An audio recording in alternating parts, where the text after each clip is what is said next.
Sejam todas bem-vindas a mais um episódio do nosso podcast. Meu nome é Fabrício Mateus, eu sou médico especialista em medicina de família e aqui eu ajudo você, mulher, a se livrar da ansiedade sem remédios. O tema de hoje vai ser um tema bem bacana, tá? A gente vai falar sobre base, tá? Não é sobre base de passar na pele, não. O tema de hoje é como mulheres podem construir uma base forte contra a ansiedade, uma vez que boa parte dos quadros de transtornos ansiosos a gente consegue identificar problemas básicos, tá? Problemas básicos ali na vida da pessoa, na vida dessa mulher, ok? Então a proposta do episódio de hoje é justamente essa: é a gente discutir acerca de como é que essa mulher que sofre com ansiedade pode construir uma base sólida, uma base forte contra a ansiedade, beleza? Porque o nosso intuito aqui, o meu intuito aqui, é auxiliar você, mulher, de fato, a se livrar da ansiedade. Isso tudo sem remédio, sem medicação, porque aqui não é o lugar, né? Aqui a gente está falando de formas a qual você consegue, por meio de hábitos, por meio de análise da tua própria vida, por meio de comportamentos, por meio de mentalidade, você consegue, sim, construir um emocional muito mais forte, muito mais resiliente, muito mais intuitivo quando a gente fala nos desafios da vida. Tudo bem? Então, boa noite a todas que estão entrando nas três redes. Temos aqui pessoal ao vivo no YouTube, no Facebook, no Instagram. Então, vamos lá. Vamos indo. Primeiro ponto que eu quero conversar com vocês, eu sempre deixo muito claro. A ansiedade, além de ser, né, uma palavra no sentido de se referir à ansiedade, quando eu falo da temática ansiedade aqui, eu estou falando no sentido patológico, ou seja, como um transtorno, uma condição médica que precisa ter o devido tratamento, o devido acompanhamento, tá certo? Então, se você já faz acompanhamento médico, já toma remédio, seja lá o que for, tem sintomas, tem diagnóstico, então, assim, é o seu caso, provavelmente, certo? Vamos ver aqui. Tem um comentário. Eu tenho muitas crises de ansiedade, muito forte. Eu já gravei alguns episódios sobre crise. Eu posso pincelar um pouco aqui, falar mais sobre crise. Mas uma das formas mais eficazes que a gente tem para lidar com crises de ansiedade é você, entre aspas, treinar quando você não está em crise, tá certo? Então, por exemplo, um exercício que eu sempre indico, né, que é o exercício da respiração, é aquela respiração abdominal, que você faz a respiração vagarosamente e sente ela aqui na parte inferior, não no ápice, não no tórax, tá? Não no ápice pulmonar, mas sim aqui na parte de baixo. E você faz isso bem devagar. O que acontece? Isso funciona dentro de uma crise de ansiedade, caso eu não treine? Funciona, mas vai funcionar melhor se você fizer isso rotineiramente, se você treinar a sua respiração rotineiramente. E assim é com as outras coisas também, como por exemplo, meditação, né? Mindfulness, quando você foca a sua atenção em uma única coisa, em um único objeto, em um único lugar, porque você está se treinando, você está colocando a sua mente, o seu corpo, o seu emocional para se acostumar com aquilo, para que aquilo torne-se habitual para sua pessoa, entendeu?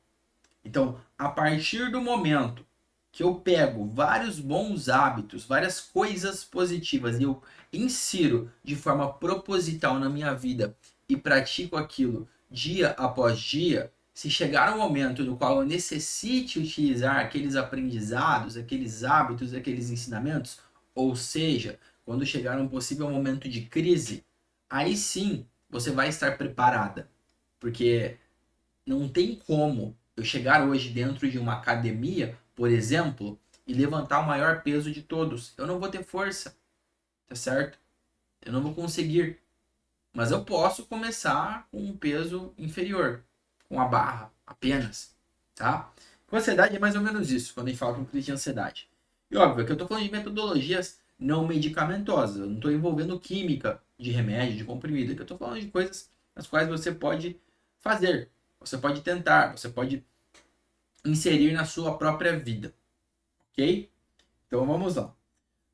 Sobre o entendimento acerca daquilo que é a ansiedade. A ansiedade, da mesma forma que o medo, da mesma forma que vários outros gatilhos que nós temos, é um mecanismo de proteção, um mecanismo de sobrevivência, quando a gente pega isso e fala da natureza. Então a gente fala dos primórdios, da origem. Só que, se eu falo na sociedade de hoje, a sociedade moderna, com inúmeros estímulos a todo momento, é vídeo no YouTube, no Instagram, no Reels, na rede social que eu não posso falar o nome, porque, né, sei lá, os chineses, né? Enfim. Mas é muito estímulo. Não só estímulo visual, mas também estímulo auditivo. Luzes coloridas, pessoas de todos os tipos, em todos os lugares, filmes, novelas, séries, comerciais. E aquilo, de certa forma, gera um tipo de sobrecarga, não é? Fora que você acaba olhando para sua vida ou para o seu contexto, você pode achar aquilo normal demais, quiçá até um pouco sem graça, né? Mas por quê? Porque você está utilizando os parâmetros errados. Antigamente, o nosso parâmetro, né, os nossos parâmetros, quem eram? Eram as pessoas da nossa rua, os nossos vizinhos, os nossos familiares, as pessoas da nossa escola, do nosso trabalho, da nossa faculdade. Ou seja, era algo mais restrito. Hoje, o parâmetro está muito mais aberto. Então, existe hoje uma comparação que gera ansiedade. Percebo que muitas mulheres acabam ficando ansiosas porque elas comparam a aparência delas, elas comparam o marido delas, elas comparam a casa delas, o carro, a condição financeira, os filhos. Cara, não tem como, entendeu? Isso é complicado, porque na verdade, o que era para acontecer? O que é para acontecer? É você olhar para aquilo que você tem e ser grata, entender que aquilo é o que você tem. Tudo bem, a depender do que, por exemplo, uma conquista material, você querer algo mais, mas no sentido de, poxa, eu vou trabalhar, vou fazer algo em prol daquilo, entendeu? Então, por exemplo, eu não posso simplesmente ficar aqui parado e entender que existe todo um mar de comparação e deixar se afundar naquilo, tá certo? Então você precisa entender que hoje existe uma sociedade de hiperestímulo em todos os cantos, como eu disse, redes sociais, televisão, comerciais, tudo aponta para um lado no qual, se você se deixar levar, você vai acabar ficando ansiosa.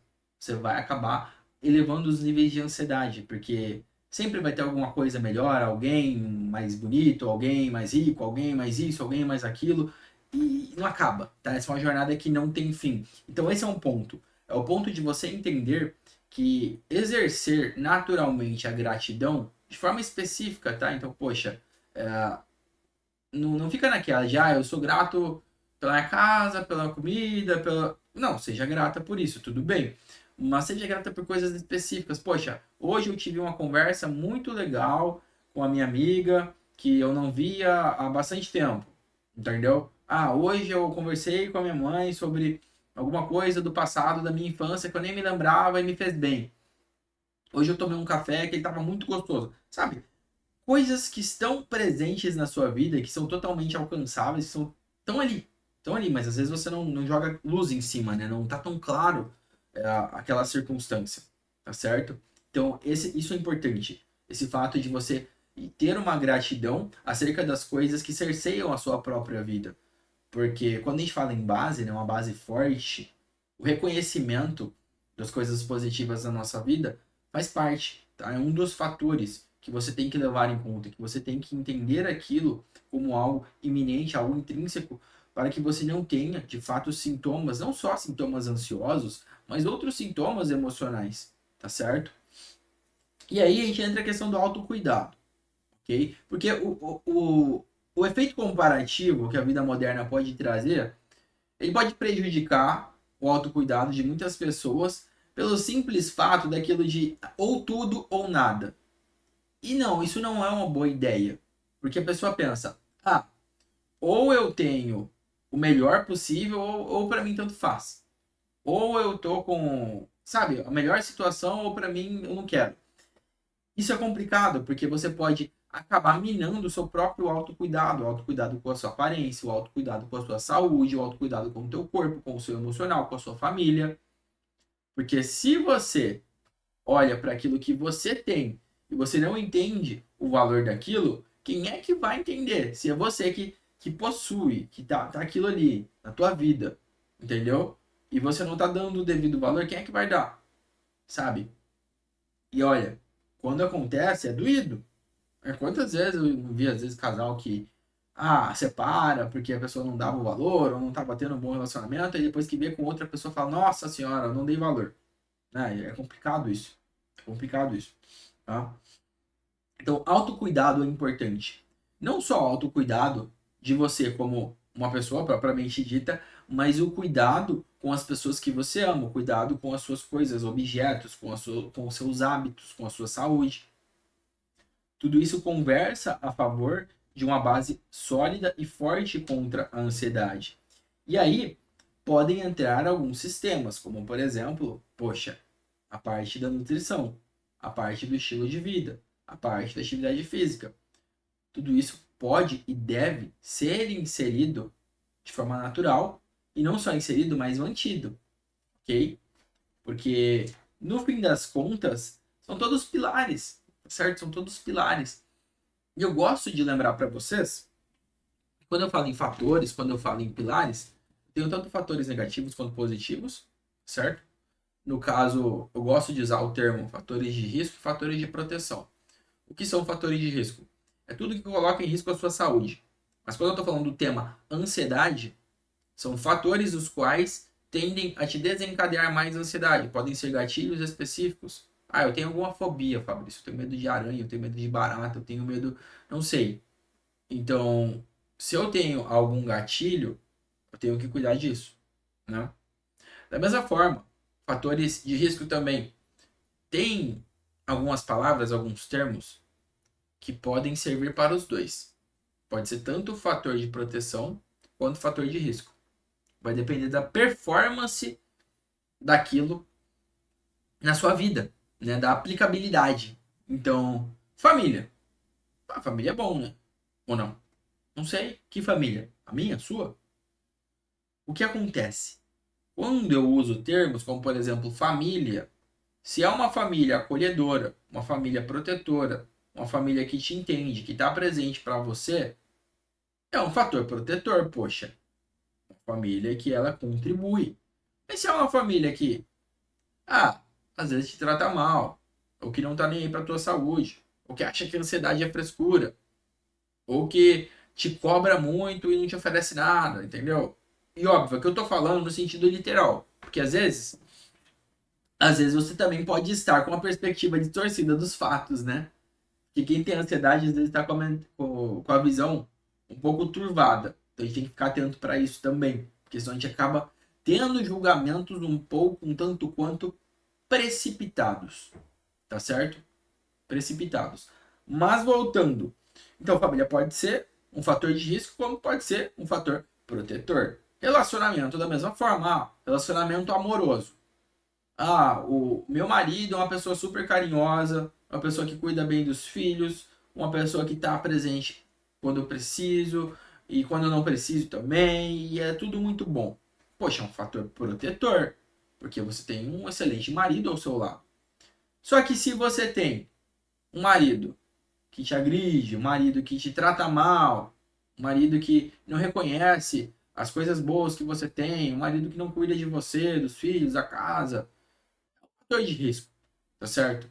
Porque em tese é uma pessoa que ela está trazendo algo de negativo, ok? Então é importante você entender essas nuances de tudo na nossa vida. Porque é muito fácil chegar aqui e falar, porque família é um fator bom. Tá, mas qual contexto? Que tipo de família? Pai, mãe, filho? É familiar distante? É a pessoa que você convive? A pessoa que você não convive? A pessoa que você gosta ou não gosta? Entendeu? Que você tem atrito ou não tem? Que você brigou ou não brigou? Que faz bem pra você ou não? Porque se eu não sei, se eu não tenho um aprofundamento daquilo, e hoje esse é um grande problema dessa sociedade, não só da sociedade, mas das pessoas que convivem nela, é a falta de aprofundamento, é a falta de profundidade. Fica só aqui, ó, na superfície. Na superfície. Ninguém mergulha mais, né? Ninguém se aprofunda no outro, na própria vida. Entende? Então, é importante essa noção de camadas, né? Que você precisa aprofundar-se um pouco mais se você quiser sair da superficialidade. Entende? Porque senão é muito daquilo, né? Cada um com seus problemas. Afinal, eu tenho os meus problemas, você tem os seus, nós temos os nossos e ninguém tem nada com eles. Hã? Já pensou se o mundo fosse assim? Que loucura! Que loucura que ia ser. Então, assim, é importante, sim, a individualidade, é importante essa questão do valor próprio, do autocuidado, às vezes da questão da autossuficiência, seja lá o que for, mas você precisa entender que as coisas estão interligadas. A sua saúde interliga-se entre ela própria. Se eu pego a tua mente, o seu emocional, o seu corpo físico, o alimento que você come, a atividade física que você pratica ou não pratica, tudo isso daí, costuradinho, forma um ser único. No caso, você que está aí do outro lado. Você entende que você é fruto de várias escolhas, de vários pequenos desfechos ao longo da sua trajetória? Alguns advindos de você, outros não. Então, assim, é aquilo, eu sou eu e minhas possibilidades. Tem um pai, você tem uma mãe, você pode ter conhecido ou não, podem ter sido pessoas amorosas, podem ter sido pessoas mais rudes, podem ter sido pessoas mais estudadas, ou pessoas menos instruídas, podem ter sido pessoas ricas, pessoas com menos condição financeira. Mas não importa, a questão é, você veio de algum lugar, você passou por algumas experiências, você é um conglomerado de acontecimentos, tá certo? De acontecimentos. E, e assim, é preciso entender esse contexto. Porque se eu não entendo esse contexto, se você não entende o seu contexto, você passa a usar como referência o contexto dos outros e não tem como. Eu não posso, por exemplo, querer utilizar o contexto de alguém que nasceu nos Estados Unidos há 150 anos atrás e querer usar de referência para minha vida. Não, tá? Não, não é assim que funciona, certo? Não é assim que funciona. Sua vida é única. As suas experiências são únicas. E você precisa entender isso. Tudo bem você buscar o aprendizado de forma externa em outras histórias, em outras biografias, com outras pessoas. Isso não tem problema. Mas a grande questão aqui é quando fica aquele cunho comparativo pulsando, certo? Isso pode se tornar um problema. Porque aí você passa a balizar a sua própria vida com a vida de outra pessoa que não tem nada com a sua paçoca. Certo? Então, uma outra forma, obviamente, de você construir uma base sólida em relação às questões contra a ansiedade é você estabelecer os limites. Não só limites comparativos, mas limites próprios. Limite de horário, limite de gasto de energia, limite de gasto de dinheiro, limite de barreiras dentro dos relacionamentos, seja relacionamento amoroso, relacionamento com amizades, com familiares, porque se você não estabelecer limites, as pessoas vão impor os próprios limites delas em você, entendeu? E se você não tem, né, os seus limites, se você não tem os seus parâmetros, você vai viver segundo o parâmetro dos outros. E por que isso é um problema? Porque se você vive segundo os parâmetros de outras pessoas, quer dizer que você não está assumindo um papel protagonista na sua própria vida. E quando você não assume um papel protagonista na própria vida, quem é que está vivendo essa vida? Quem é que está segurando o volante desse carro? Entendeu? E aí como é que fica? Se não é você, a dona da sua própria vida, que está ali tendo algum controle, ok? Pelo menos o controle da forma com que se sente, da forma com que reage, porque, como eu disse, o controle muitas vezes é uma ilusão, né? Não adianta a gente querer controlar tudo porque não tem como. Eu acho que uma das grandes libertações que uma pessoa ansiosa pode ter é ela entender de uma vez por todas que a maior parte das coisas não está sob o controle dela. Então, por exemplo, não está sob o meu controle se você que está aí do outro lado vai assistir isso e vai aprender alguma coisa. O que está sob o meu controle? Sentar aqui e gravar esse vídeo, gravar essa live, gravar esse podcast. Não está sob o meu controle se a internet vai cair ou não. Está sob o meu controle pagar a conta da internet em dia. Entendeu? Então, quando você passa a mitigar as suas ações, os seus pensamentos para aquelas coisas ou que você tem controle ou que de alguma forma não te aflige, isso é bem melhor. Isso é muito melhor.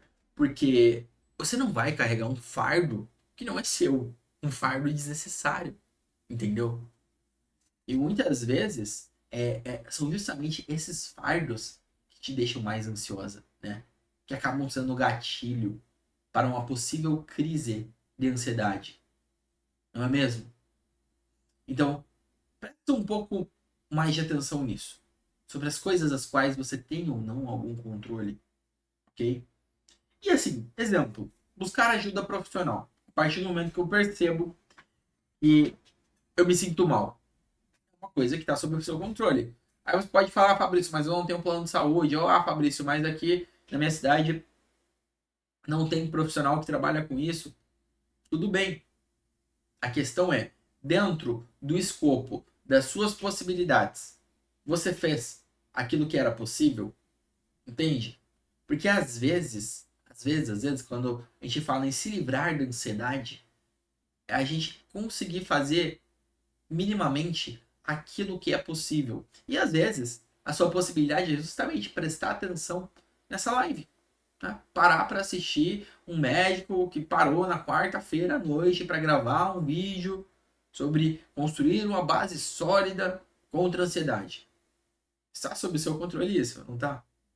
Em tese, se você está me assistindo, me escutando, você está assumindo esse controle. E isso é ótimo, porque de certa forma, isso demonstra um progresso, demonstra uma gana em prol de alguma melhoria, em prol de algo positivo, de alguma mudança positiva na sua vida. Entende?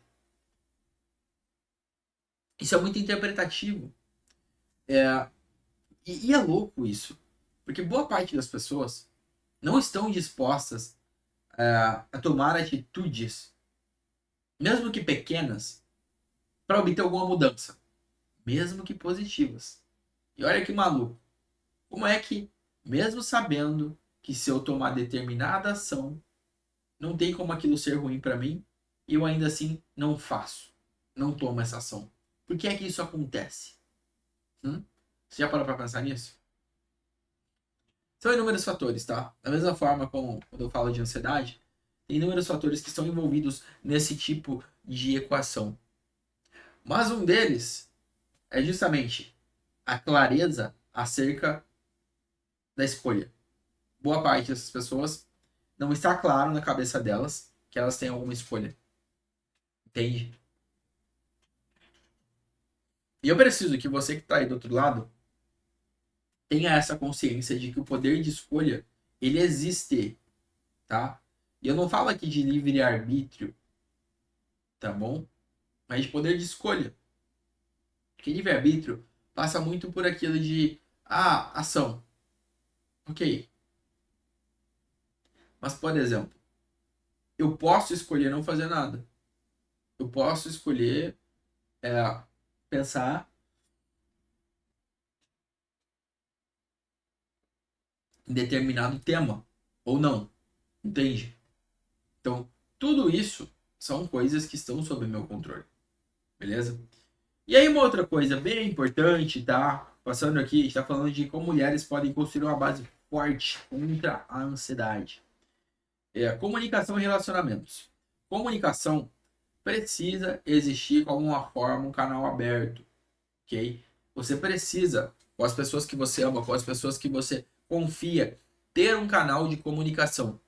Porque se você às vezes não tá bem, às vezes você fraqueja, no sentido de não, sou uma pessoa fraca. Não, não tô falando isso. Mas no sentido, poxa, tá emocionalmente mais fragilizada, tá passando por um momento um pouco mais difícil. Então, ter um canal de comunicação com pessoas importantes na sua vida vai fazer diferença. Ter bons relacionamentos, amizades, colegas, familiares, ok? Porque são essas pessoas que vão servir como ponto de apoio. Você já ouviu falar no conceito de rede de apoio? Aqui funciona muito bem, certo? Aqui funciona muito bem, porque é uma comunicação eficaz, na comunicação interpessoal, bons relacionamentos, tudo isso, tudo isso te gera muito mais segurança, muito mais aconchego e, consequentemente, uma base mais sólida contra a ansiedade, certo?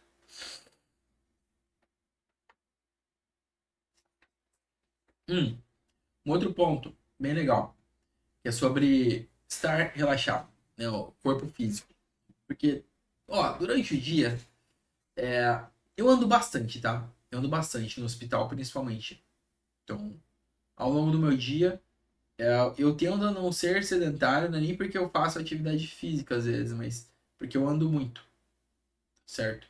Então, eu pego, ando o corredor do hospital várias e várias vezes, e de certa forma eu tô me colocando em movimento. Mas qual que é o ponto que eu quero falar?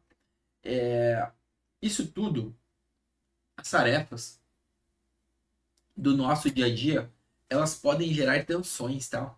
Não só tensões mentais, emocionais, mas tensões musculares, tensões no seu corpo, certo? Sabe quando o músculo fica duro ali, dolorido? Então, buscar forma de relaxar o seu corpo. Sabe, um banho quente, uma automassagem, né? Você mesma pegar, se massagear, se você tiver condição, às vezes de pagar um massagista ou de pedir pro seu parceiro, pra sua parceira aprender a fazer uma boa massagem, porque são pequenas coisas que parece que elas não fazem diferença, mas elas fazem. Porque a ansiedade, né, os sintomas de ansiedade é esse empilhamento numa balança mais para negativo do que para positivo de fatores de risco em detrimento dos fatores de proteção. Entende? Então, se eu puder colocar várias coisas na minha rotina, uma boa nutrição, uma boa atividade física, técnicas de relaxamento, meditação, tudo de forma com que aponte para uma melhoria emocional, aponte para um tipo de melhoria que eu consiga carregar ao longo dos meus dias, isso vai construir uma base sólida. Porque uma base sólida, ela não é feita de fotografia, né, do momento. Como se fosse um vídeo, um filme, tá? Ao longo do tempo, tá bom? Então, esse conceito, você ter esse conceito claro na sua mente é de suma importância, tá certo?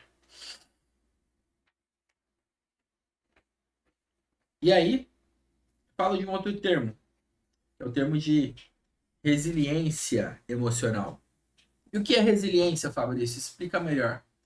Resiliência, basicamente, é quando você suporta. Ou seja, acontecem coisas na sua vida, negativas, desafios, problemas, e você suporta aquilo. Sabe aquela frase do Rock Balboa? Não é o quanto você bate, e sim o quanto você apanha e consegue continuar de pé. É mais ou menos, e resiliência é mais ou menos isso, tá? Resiliência é mais ou menos isso. Então, ter essa resiliência emocional para lidar com situações desafiadoras é importante, mas você precisa fazê-lo de forma consciente, ok? De forma consciente. Porque senão, se você não tem isso de forma consciente, você acaba falhando. Só por não estar presente. Olha que louco, não é nem porque você não é capaz. Porque você é capaz sim. Todo mundo tem a capacidade de construir resiliência. Mas se a gente não tem clareza disso, a gente não consegue. Se a gente não está presente para isso, a gente não consegue. E eu falo isso na boa. Porque, por exemplo, eu me comprometi a gravar vídeos às quartas-feiras, à noite. Eu estou gravando. Esse aqui, para você ter ideia, é o vídeo de número da quarta-feira, 26, né? No total, só nesse perfil é 52. 52 lives. 52 lives. Se eu não tivesse a noção do que é resiliência, eu tinha parado no primeiro, no segundo, entendeu? Eu ia olhar e falar, bom, as pessoas participaram, legal, foi bom, mas eu vou fazer outra coisa, eu vou ver TV, eu vou dormir, não sei, eu vou inventar alguma coisa. Mas quando você tem um destino claro, um objetivo claro, você consegue assumir uma resiliência para passar, né? Às vezes pelo cansaço, às vezes pelo desânimo, às vezes pelo sono, por situações que acontecem esporadicamente e vão acontecer na nossa vida, porque a gente é ser humano. Como eu disse, você não tem como dissociar o seu cérebro, do teu corpo, da sua alma, do teu emocional. Não, é tudo junto, tudo isso forma um único ser, que é você, que sai do outro lado. Você precisa ter esse entendimento. Esse entendimento que esse emaranhado de experiências, esse emaranhado de características, forma uma pessoa única, certo? E aí, entendendo isso de um ser único, com características únicas, e passando a abordar essas temáticas que eu te trouxe aqui, você consegue construir uma base forte, fortíssima contra a ansiedade. Beleza? Pelo episódio de hoje é isso, pessoal. É, qualquer dúvida vocês podem mandar. Qualquer perfil, Facebook, YouTube, Instagram. Se tiver sugestão de temas, pode me mandar também, certo? Que ou eu ou alguém da minha equipe vamos entrar em contato, vamos te responder na medida do possível. Lembrando que essa foi uma temática sugerida por alguém em algum episódio passado, certo? Vejo vocês na próxima live, que vai ser na segunda-feira que vem, uma vez que as lives são no exato momento que eu estou gravando aqui, outubro de 2023. Eu tô gravando lives às segundas e quartas à noite, tá? Então, se você quer participar, esteja conosco às segundas e quartas-feiras à noite nas 3 redes sociais. Bem, fiquem com saúde, fiquem com Deus e até a próxima.